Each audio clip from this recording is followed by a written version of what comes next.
የክርስትና እምነት የ2000 ዓመታት ጉዞን ወሳኝ በሆኑ የታሪክ ምዕራፎች ውስጥ እንዴት እንዳለፈ ለመዳሰስ ወደዚህ ትንታኔ ጠለቅ ብለን እንገባለን። እስቲ ያስቡት፣ ሁሉም ነገር የተጀመረው ከዚች ቁጥር ነው። በሮም ግዛት ይሁዳ በምትባል ትንሽ ስፍራ ውስጥ ከነበሩ 50 ተከታዮች ብቻ። ታዲያ ይህ እምነት እንዴት ነው በዓለም ላይ ካሉ ታላላቅ እምነቶች አንዱ ሊሆን የቻለው? እስቲ ጉዞውን እንመልከት። እንግዲህ የዛሬው ዳሰሳችን በእነዚህ 5 ዋና ዋና የታሪክ ክፍለ ጊዜያት ላይ ነው የሚያተኩረው። ከትንሽ ጅምር አንስተን እስከ ዛሬ ድረስ ያለውን አስደናቂ ጉዞ አብረን እንጓዛለን። እሺ፣ እስቲ በመጀመሪያው ዘመን እንጀምር። ይህ ወቅት እኮ ቤተ ክርስቲያን ብዙ ተግዳሮቶች ቢኖሩባትም በሚያስገርም ፍጥነት ያደገችበት ጊዜ ነው። ጀምሮ በኢየሩሳሌም በበዓለ ሃምሳ ቀን ነበር። በዚያች ቀን ብቻ 3000 ሰዎች እምነቱን ተቀበሉ። ከዚያም የሐዋርያት ተልእኮ ተጀመረ። እንደ ጳውሎስ፣ ጴጥሮስና ቶማስ ያሉ መሪዎች እምነቱን ይዘው ወደ ግሪክ፣ ህንድ እና ሮም ሳይቀር ተጓዙ። በኋላም የኢየሩሳሌም መውደም አማኞችን በዓለም ዙሪያ እንዲበተኑ ሲያስገዳቸው፣ ይህ ስደት ሳይታሰብ ለእምነቱ መስፋፋት ሌላ ግፊት ሆነ። ግን እድገቱ ቀላል አልነበረም በፍጹም። የሮም መንግሥት ክርስቲያኖችን እንደ ስጋት ማየት ጀመረው ነበር። ንጉሠ ነገሥት ኔሮ በሮም ለደረሰው ታላቅ የእሳት ቃጠሎ ክርስቲያኖችን ተጠያቂ በማድረግ በጣም ጭካኔ የተሞላበት ስደት ጀመረ።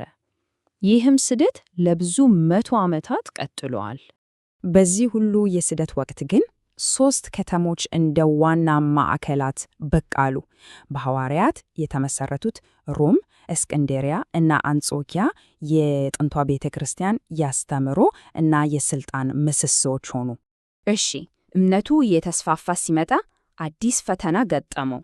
ይሄኛው ፈተና ግን ከውጭ ሳይሆን ከውስጥ ነበር። ዋና ዋና አስተምህሮችን በግልጽ የመወሰን አስፈላጊነት ተፈጠረ። በዚህ ዘመን የተነሳው ዋነኛ ጥያቄ ይሄ ነበር። ተለያዩ ቡድኖች ስለ ኢየሱስ ማንነት የተለያየ ትምህርት ማስተማር ጀመሩ።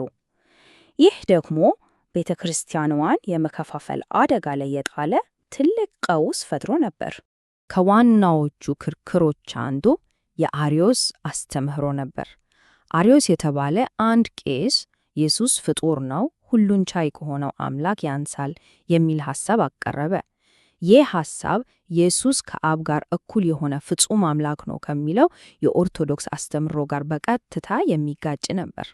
ይሄ ክርክር ቤተ ክርስቲያንን ሊከፋፍል ሲቃረብ ንጉሠ ነገሥት ቆስጠንጢኖስ በ325 የኒቅያን ጉባኤ ጠራ። ጉባኤው የአርዮስን ትምህርት በማውገዝ ኢየሱስ ከአብ ጋር ባህሪ አንድ መሆኑን የሚያረጋግጠውን የኒቅያ የሃይማኖት መግለጫ አጸደቀ። ይህም ማለት ኢየሱስ ከፈጣሪ ጋር አንድ አይነት መለኮታዊ ምንነት አለው ማለት ነው።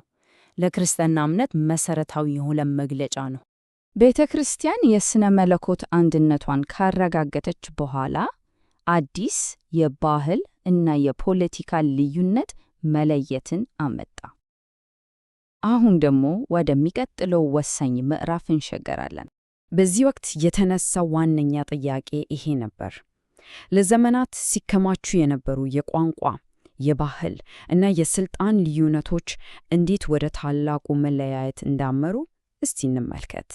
ልዩነቶቹ በጊዜ ሂደት በጣም እየሰፉ መጥተዋል። ለምሳሌ በምዕራብ በሮም ያለው ጳጳስ የበላይ ስልጣን እንዳለው ይታመን ነበር። በምስራቅ በኩል ግን የቁስጥንጥንያው ፓትርያርክ እንደ ከእኩዮች መካከል አንደኛ ብቻ እንጂ የበላይ ገዢ ተደርጎ አይቆጠርም ነበር።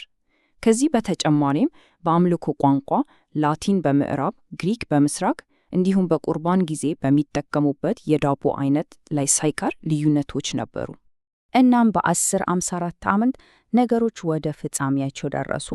የሮም ጳጳስ ሉቅ እና የቁስጥንጥንያው ፓትርያርክ እርስ በርስ ሲወጋገዙ ለዘመናት የዘለቀው ልዩነት ወደ ይፋዊ እና ዘላላቂ መለያየት ተለወጠ። ይህ ክስተት ዛሬ ታላቁ የሃይማኖት መለያየት በመባል ይታወቃል። መለያየቱ የምስራቁንና የምዕራቡን መንገድ ከለየ በኋላ የምዕራቡ ዓለም በራሱ ሌላ ታላቅ ነውጥ ገጠመው። ይሄ ደግሞ የአውሮፓን ገጽታ የቀየረ ክስተት ነው። የተሃድሶ እንቅስቃሴ ከመጀመሩ በፊት የጳጳሱ ስልጣን ምን ያህል ከፍ ብሎ እንደነበር መገንዘብ አስፈላጊ ነው። ይህ የጳጳስ ቦኒፊስ አዋጅ የጳጳሱን የበላይነት በግልጽ ያስቀምጣል። ይህም በቀጣይ ለሚመጣው ትልቅ ተግዳሮት መድረክ አዘጋጅቷል። ስለዚህ ለፕሮቴስታንት ተሃድሶ መነሳት በርካታ ምክንያቶች ነበሩ። በጳጳሱ ዓለማዊ ኃይልና ሀብት ላይ እያደገ የመጣ ቅሬታ ነበረ። በተለይም ለኃጢአት ስርየት ይሸጥ የነበረው ኢንዱልጀንስ የተባለው ተግባር ብዙዎችን አስቆጥቶ ነበረ። በመጨረሻም ማርቲን ሉተር የተባለ ጀርመናዊ መነኩሴ እነዚህን ድርጊቶች በይፋ ተቃወመ። እናም ወሳኙ ነጥብ ይሄ ነው። በሥራ 17 ማርቲን ሉተር በዊተንበርግ ቤተ ክርስቲያን በር ላይ 65ቱን ጥያቄዎቹን ለጠፈ። ይህ ድርጊት የፕሮቴስታንት ተሃድሶን በመቀስቀስ ምዕራባዊውን ክርስትና እንደገና ከፈለው። ይህም በርካታ አዳዲስ ቤተ እምነቶች እንዲፈጠሩ ምክንያት ሆኗል። እሺ፣ አሁን ወደ መጨረሻው ክፍል እንምራ። ይህ ክፍል ቤተ ክርስቲያን ወደ ዘመናዊው ዓለም ስትገባ ያጋጠማትን ዓለም አቀፍ መስፋፋትና አዳዲስ የአእምሮ ፈተናዎች ይዳስሳል። በ20ኛው ክፍለ ዘመን የተከሰተው ለውጥ እጅግ አስደናቂ ነው። የክርስትና የሰበት ማዕከል ከአውሮፓና ከሰሜን አሜሪካ ወደ ደቡባዊው ንፍቀ ክበብ በጉልህ ተሸጋግሯል። በ1100 አብዛኞቹ ክርስቲያኖች በሰሜን ሲኖሩ፣ ዛሬ ግን በአፍሪካ፣ በእስያና በላቲን አሜሪካ የሚገኙቱ በቁጥር ይልቃሉ።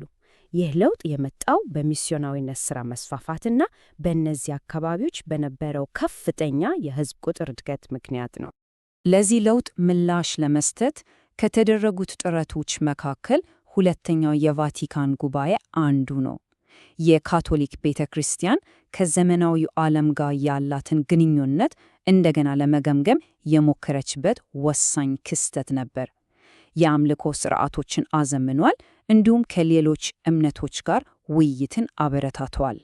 ከጥቂት መቶ ተከታዮች ተነስቶ በቢሊየን የሚቆጠሩ አማኞች ያሉት ዓለም አቀፍ እምነት ሆኗል። ይህ የ2000 ዓመት ጉዞ እምነት በሰው ልጅ ታሪክ ውስጥ ምን ያህል ተለዋዋጭና ዘላቂ ኃይል እንደሆነ ያሳያል። ታዲያ ከስደት፣ ፍቺ፣ ክፍፍል እና ተሃድሶ በኋላ የዚህ እውነተኛ ዓለም አቀፋዊ እምነት ቀጣዩ ወሳኝ ምዕራፍ ምን ይሆን? ይህ ጥያቄ ለወደፊቱ ክፍት ሆኖ ይቀራል።